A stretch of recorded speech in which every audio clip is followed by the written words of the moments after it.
Concitan la atención en toda Latinoamérica, en gran parte del mundo, las elecciones que se van a celebrar el domingo en Venezuela. El régimen de Maduro corre serio riesgo por primera vez en más de 2 décadas.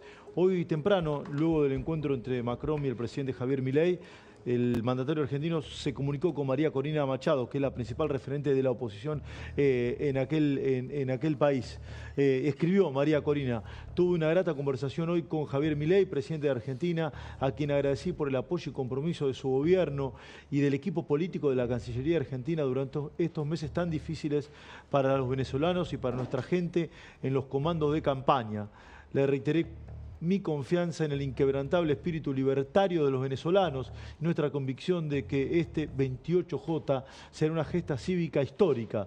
El presidente Milei me reafirmó su apoyo a nuestra causa, a los valores democráticos y a la libertad. Gracias, estimado presidente. Mira, de lejos y todo lo pude leer. Bien, ¿sí? bien. Bueno, ahí está María Corina Machado, que habló con Javier Milei. Y hoy temprano Adorni, en la habitual conferencia de prensa que brinda ante todos los periodistas, ha gritado en Casa Rosada, se refirió a lo que sucedió con Alberto Fernández. Recordemos que Alberto Fernández estaba convocado para ser veedor internacional en estos comicios. Habrá una comitiva de argentinos que es encabezada, entre otros, por Roberto Baradel, Ariel Basteiro, entiendo que va Ramiro Marra también. También va Ramiro Marra. Y Alberto Fernández era el principal referente como expresidente de la Nación. Dijo Alberto Fernández: si pierde Maduro tiene que entregar el poder. Eso bastó para que lo bajen de la lista de veedores. Adorni esto decía, mirá. Nuestro deseo de que el domingo se respete el derecho a votar en Venezuela. Entendemos que los venezolanos están cerca o cada vez más cerca de recuperar la plena democracia. En este sentido, expresamos nuestra consternación por el comunicado de la Asociación de Madres de Plaza de Mayo, donde además de apoyar al régimen del dictador Maduro, calificaron al gobierno del presidente Milei como fascista. También nuestro estupor y también consternación ante la decisión del régimen de impedirle al expresidente, el profesor Alberto Fernández, su participación como veedor internacional, convocado por el Consejo Nacional Electoral, del proceso que se desarrollará el domingo en aquel país. En sus propias palabras, le fue denegada la entrada al país solo por decir que si el oficialismo es eventualmente derrotado debe aceptar el veredicto popular. Bueno, te digo, le ha logrado Maduro la dictadura venezolana este verdadero milagro, ¿no? Bienvenido sea. Sí, que el gobierno argentino se solidarice, y la razón que tienen hacerlo, ¿no?, con el expresidente Alberto Fernández. ¿Sí? Vamos a hablar con Pilar Rahola, un lujo tenerla a ella para que nos aporte un poquito de sensatez y claridad a todo esto que está sucediendo en Venezuela y entre otras y en otros lugares del mundo también. Pilar, ¿cómo te va? Esteban Terebuc te saluda. Hola, buenas noches desde Barcelona. Sí. Media tarde, imagino, en Argentina. Sí. Primera tarde, sí, media tarde. La hora del té, digamos, ¿sí? Para los británicos, la hora del té. ¿Sí? A tres minutitos de la hora del té. Gustazo hablar contigo, Pilar. Bueno, ¿qué ves en Venezuela? Recién marcamos como las elecciones más importantes en nuestra región, en Latinoamérica. Probablemente para el mundo de habla hispana también, más importante probablemente en 2 décadas. ¿Qué observas? Bueno, es evidente que son importantes internacionalmente porque Venezuela se ha convertido en un foco de desestabilización de todo el continente muy importante. No olvidemos que es la puerta de entrada de toda la injerencia iraní, es la que ha contaminado de alguna forma y ha creado una alianza de gobiernos claramente autócratas que además pervierten derechos fundamentales, y por tanto la caída del régimen chavista y lo que ha significado sería, yo creo, una oleada de oxígeno para todo el continente. Sí. Por tanto es importante, es decir, creo que cualquier demócrata preocupado por la cantidad de derechos fundamentales destruidos en Venezuela, estamos mirando estas elecciones con pasión. A partir de aquí, si me permites, digamos que tengo un optimismo pesimista. A ver. O, si quieres, un pesimismo optimista. A ver. Es un oxímoron, lo sé, pero creo que me muevo por ahí. Por un lado, pienso que estamos más cerca que nunca de la posibilidad de un cambio de régimen. sin ninguna duda, es la primera vez que hay realmente opciones de que la oposición pueda saltar todos los obstáculos que el régimen pone y consigue salir. Veremos si Edmundo González llega tanto. El papel de María Corina Machado es de enorme relevancia. Tenemos ahí una líder muy importante, aunque no puede presentarse, ahí la tenemos. Por tanto, yo por primera vez veo una oposición muy bien estructurada, saltando todas las enormes dificultades, muy preparada, y si el más del 70-80% de la población venezolana masivamente va a votar, hay chance. Y digo tenemos porque yo me incluyo entre los demócratas que queremos que este régimen caiga. Pilar, yo creo que todos los amantes de las libertades individuales, de los derechos civiles, de las garantías constitucionales, de la democracia y demás, hacen fuerza para que caiga una dictadura. Así que me sumo al club, ¿no?, que acabas de marcar. Ahora, Pilar, ¿cómo observa el gobierno español toda esta situación? Por momentos el PSOE se había mostrado, no sé si la palabra es alineado, pero muy cercano al régimen de Maduro. ¿Cómo lo observan ahora esto? Bueno, solo si me permites, quería poner sobre la mesa el motivo del pesimismo. A ver, sí, porque por favor, creo que también es importante, ¿no? Y es que primero estamos hablando, como bien sabéis, de una cantidad enorme de detenciones que se han producido de personas muy cercanas a la oposición. Entre ellos estamos hablando de 77 personas directamente implicadas con la oposición, que hoy por hoy, que además eran presidentes de grupos, de comisiones electorales, etcétera, que están totalmente fuera de panorama. Tenemos el fenómeno tan extraño del voto extranjero. Se calcula que hay alrededor de 7,5 millones de venezolanos por el mundo, pero con los plazos que ha puesto el gobierno venezolano, que controla las instituciones, solo 70.000, no llegan a 70.000, se han inscrito para votar. Ese es un voto también anulado.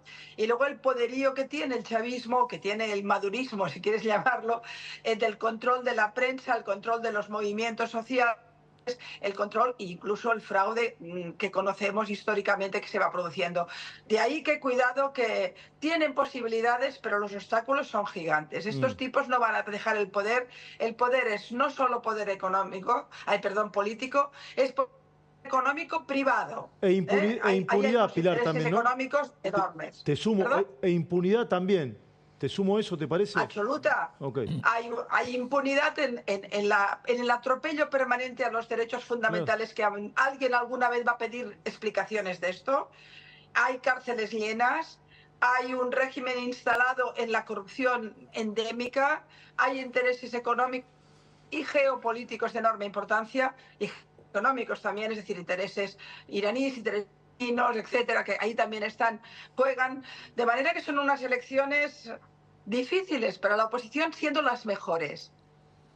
Y respecto a lo que me preguntabas del gobierno español, es que este es un gobierno que se apunta a todos los raros, digamos. Odian a Milei, pero aman a Petro. Es decir, odian por supuesto, Israel es lo peor de lo peor, pero están encantados de algunas semidictaduras que se producen en el Cono Sur, ¿no? Con lo cual, a mí no me sorprende. Yo creo que Pedro Sánchez es un oportunista, se va apuntando en función del relato público, pero tiene unos socios que son abiertamente favorables a Maduro y al régimen.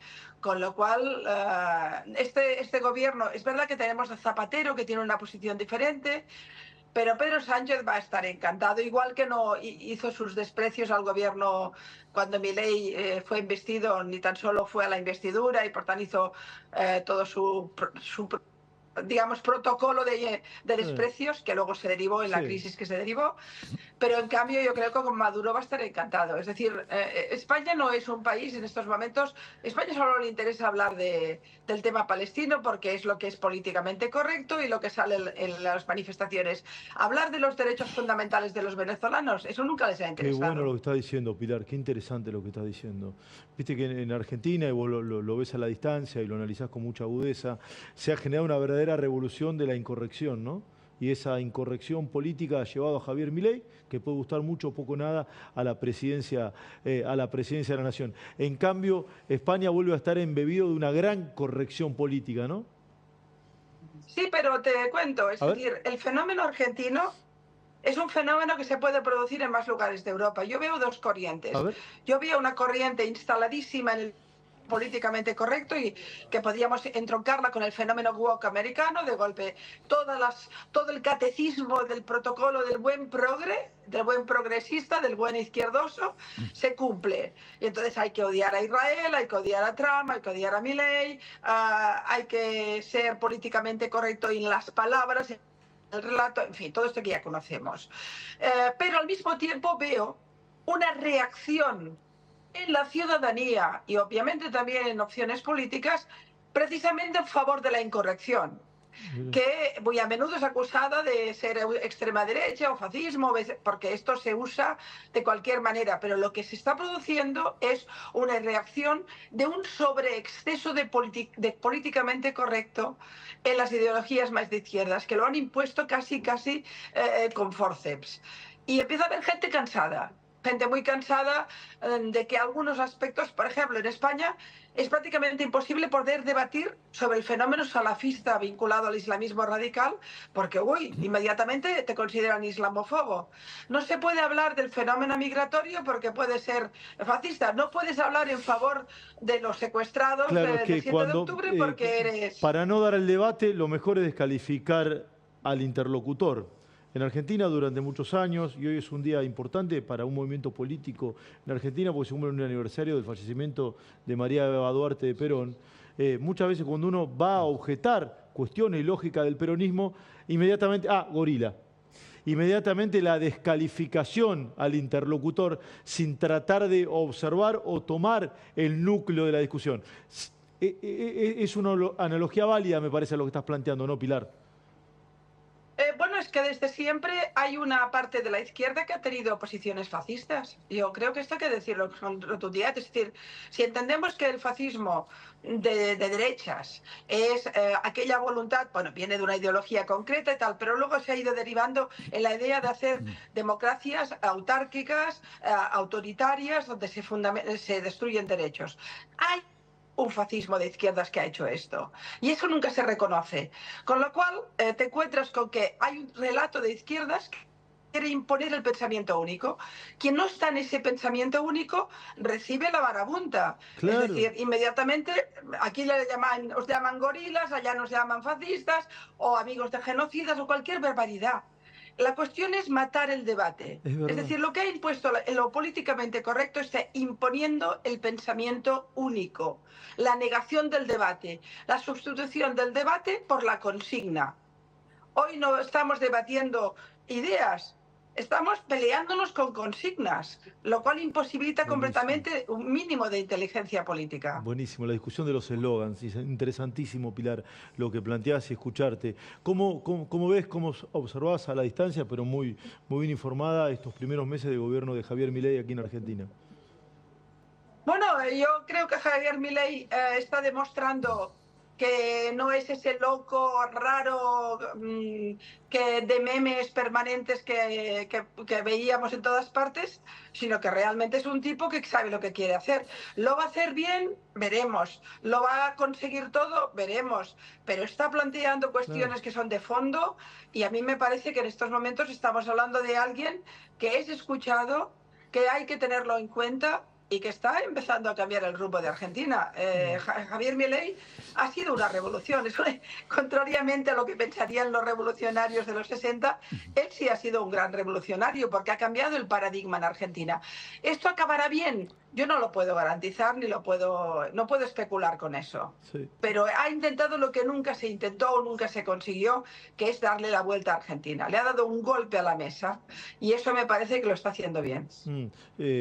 Ha cambiado básicamente la agenda, observo, y te sumo esta mirada, pero quiero que me la enriquezcas o que la modifiques. Que Milei representa en Argentina la cara o el rostro de un cambio de época. Y quizás ese cambio de época, o estoy convencido de ese cambio de época, excede incluso al actual presidente de la Nación, porque lo que parece que ha llegado para quedarse es una parte de esta nueva agenda. Sí, bueno, yo le llamaba cambio de paradigma, pero estamos en el mismo concepto. Es decir, había un relato impuesto en Argentina, que era un relato oficialista vinculado a determinados planteamientos populistas, donde bueno, cada día se utilizaba al pueblo, pero en realidad no se hacía no había seguridad jurídica, no había separación de poderes, había una presión permanente en la prensa, había una economía nefasta con una utilización del dinero público absolutamente enloquecida. Todo esto es lo que ha pasado en Argentina en estos últimos años: corrupción sistémica, control o intento de control de los poderes de la República, un demonización permanente de la oposición, etcétera, etcétera. De golpe Milei rompe con todo esto, rompe con lo políticamente correcto, rompe con el dominio del relato populista de izquierdas e introduce el concepto de la administración pública en el sentido más europeo del término. Hacer cuadrar los números, ser transparente con los números, intentar que funcionen e intentar que la bolsa del dinero público no sea una bolsa que todo el mundo le puede meter la mano. Es decir, al final, Milei lo que está intentando es administrar correctamente el dinero público. Parece una nimiedad, pero esto no pasaba en Argentina, yo no sé desde cuándo. Y en muchos países, por cierto. En ese sentido sí que hay un cambio de paradigma. Es decir, siendo un tipo tan extraordinariamente extraño, porque Milei es un tipo raro, absolutamente, es un tipo peculiar, absolutamente, pero en cambio es, en el fondo, y siendo también muy nuevo, es un retorno al concepto más, yo diría, más puro de lo que tiene que ser la administración del dinero público y, por tanto, de la gestión de la res pública. Es administrar correctamente, ser transparente en la información, no permitir el desfalco ni la corrupción y que los números cuadren. Sí, bueno, es que quizá eso es lo que se necesita. Por último, menos ideología, menos retórica populista y un poquito más de que los números funcionen, que para que la economía se sanee. Qué y si sanea la economía, el país podrá funcionar. Qué interesante esto último que acabo de decir, qué interesante todo, ¿no? Pero esto último lo quería resaltar particularmente. Por último, Pilar, agradeciéndote enormemente tu tiempo y tu gentileza. En Europa, en España, ¿se lo deja ver Milei como un líder mundial o es absolutamente exagerado? Nosotros los argentinos, en un video, tenemos una mirada bastante provinciana de las cosas, y vos, como sabés, acá en Argentina está muy dividida la ciudadanía. Hay un sector que lo quiere y otro que no lo quiere absolutamente nada. En España, ¿se lo considera un líder mundial o es exagerado esto? No, en España, como en todas partes, la opinión está absolutamente polarizada. Desgraciadamente está polarizada y politizada. Porque, por un lado, los partidos más a la derecha, el Partido Popular y, por supuesto, la extrema derecha, que es Vox, que consideran que Milei pues, es un tipo decente, que lo está haciendo bien y que es un líder. Y luego hay toda la izquierda, toda, incluyendo las izquierdas territoriales. Hablamos también del tema vasco, pero hay el Sumar, Podemos y el Partido Socialista, que lo consideran la encarnación de la extrema derecha en su versión peor, demonizando y banalizando, por cierto, los conceptos de extrema derecha. Sí, hasta drogadicto le dijeron, ¿no? ¿Perdón? Hasta drogadicto le dijeron, ¿no? El ministro de Transporte. Bueno, Puente, ¿no? un ministro, es que no fue cualquiera, es que fue un ministro, de ahí empezó todo el lío. El desprecio a Milei en esta parte de España, el desprecio a Milei de toda la izquierda es evidente, hasta el punto de que cualquiera que diga que... Yo, por ejemplo, estuve, como ustedes saben, en el Fórum Latam, participando, que fue para mí un honor, y en España alguien vio que yo había estado en ese fórum con Milei.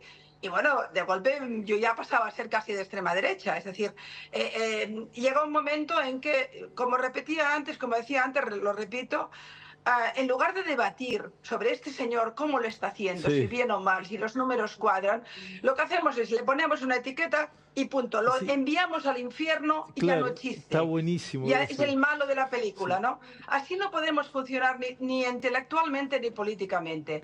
Pero está ocurriéndonos con todos los grandes temas. No podemos debatir sobre el conflicto de Oriente Medio, cuando es el conflicto del que más tendríamos que debatir. No podemos, está demonizado. No podemos debatir sobre si Milei lo hace bien o mal, porque es malo, ya está. Toda la izquierda lo puso en el infierno. Discutir algo tan interesante, que si es liberal en lo económico, no necesariamente de derecha, ¿no? Es algo bien básico o bien interesante para discutir, pero ya la etiqueta y el eslogan, ¿no? De derecha, y además como si ser derecha fuese también una descalificación, ¿no? O un demérito, ¿no? Y no podemos ser sencillamente ciudadanos libres que votamos en función del momento y de nuestras complicidades. Totalmente. Es decir, porque yo me niego a que me etiqueten de nada. Excelente. De nada. Excelente. Es decir, yo soy, desde una perspectiva de derechos civiles, probablemente una clásica de izquierdas. Porque todos los derechos civiles los he luchado, de la mujer, el tema, los colectivos LGTB. Soy en ese sentido, he estado en todas las luchas y desde el principio. En el terreno económico soy una liberal, creo en la economía, creo en el libre mercado, creo en la pequeña empresa, creo en la economía productiva, por tanto, y no me gustan los estados paternales que controlan todo el poder. No, yo quiero que la economía funcione. Y luego en otros temas que tienen que ver con el respeto a las religiones, soy tradicionalista. Entonces, ¿qué soy? Lo que me da la gana. Claro. Una persona pensante. Una persona pensante. No soy pueblo, soy ciudadano. El pueblo no piensa, ciudadano piensa. Y yo quiero una nación de ciudadanos que decidan en cada momento quién es el más útil para llevar la administración de lo público. Y basta ya de tantas sobre ideología. Porque además estos tipos se convierten en martillos de herejes que a la que te mueves de la foto ya te masacran. Hay que reivindicar la independencia de pensamiento. Totalmente. Qué lindo hablar contigo, Pilar. Sí, nos has enriquecido, como siempre digo, el programa. Gracias por tu tiempo. Que tengas una hermosa noche allí en Barcelona. Gracias de verdad, Pilar. Gracias. Un honor hablar contigo, Pilar Rahola. Súper interesante. De Barcelona, de España a Colombia. Voy a Colombia para hablar con Orlando Avendaño, que es periodista venezolano y está en el exilio, aunque ustedes no lo crean. ¿Cómo no lo creen si hay una dictadura? En Colombia me nos va a ayudar a entender qué es lo que puede llegar a pasar el domingo. Orlando, querido, ¿cómo te va? Qué gustazo tenerte nuevamente. Gustazo. Qué gusto estar de nuevo contigo. ¿Qué va a pasar el domingo, Orlando, querido? Bueno, yo creo que vamos a ver la expresión de una mayoría absoluta de venezolanos repudiando al régimen. Y por otro lado, vamos a ver si esa expresión se va a imponer, se va a hacer escuchar de una manera tan fuerte que el régimen no pueda desoírla, o de lo contrario va a tratar de desoírla, y yo creo que ahí también habrá consecuencias, ¿no? Yo creo que igual se va a imponer la gente. Sí, vos me planteaste en otro diálogo que tuvimos, Orlando, querido, algo que me pareció bien interesante. Esto de que las Fuerzas Armadas o un sector de las Fuerzas Armadas han permitido, por ejemplo, que manifestaciones a favor de María Corina, como la que estamos viendo acá abajo, se pudiesen realizar con total normalidad, sin retenes, sin nada. ¿Eso comienza a marcar un cambio de época más allá de las elecciones? Sí, yo creo que en las bases del chavismo, en las bases de las Fuerzas Armadas hay una frustración enorme con este régimen. Al final todos han padecido lo mismo que han padecido todos los venezolanos. Todos tienen hermanos afuera, hijos afuera o padres afuera. Hay mil anécdotas de a la gente a los soldados que obligan a tratar de pararle el paso a María Corina cuando los superiores no los están viendo, expresan su simpatía a María Corina. Hay muchísimas anécdotas. Es fundamental. Esto es fundamental lo que estás marcando. Son soldados de rango medio, me imagino, ¿no, Orlando? Sí, yo creo que son las bases. Esto va a implosionar desde abajo hacia arriba, ¿no? Y también en el chavismo. Yo creo que, bueno, hay muchas anécdotas de ayer. Ayer fue el cierre de campaña de Nicolás Maduro, de gente que fue porque tenía que ir obligada, porque trabaja como empleado público, y estuvieron 2 horas, 3 horas y luego terminaron, se quitaron la camiseta y terminaron en la marcha de la oposición. Mira, pará, repetí eso. Es buenísimo eso, repetilo, por favor. Cierre de campaña ayer. Maduro por un lado, María Corina por el otro. ¿Y qué sucedió? Correcto, hay muchas anécdotas de gente que por ser empleado público tuvo que ir obligados a la marcha chavista, a la concentración chavista. Estuvieron 2, 3 horas, recibieron el almuerzo que les dan, algunos la camiseta que les dan, lo que sea, y luego de las 2 horas se quitaron la camiseta y se fueron a acompañar la marcha de Corina Machado. ¿Por qué vivís en Colombia, Orlando?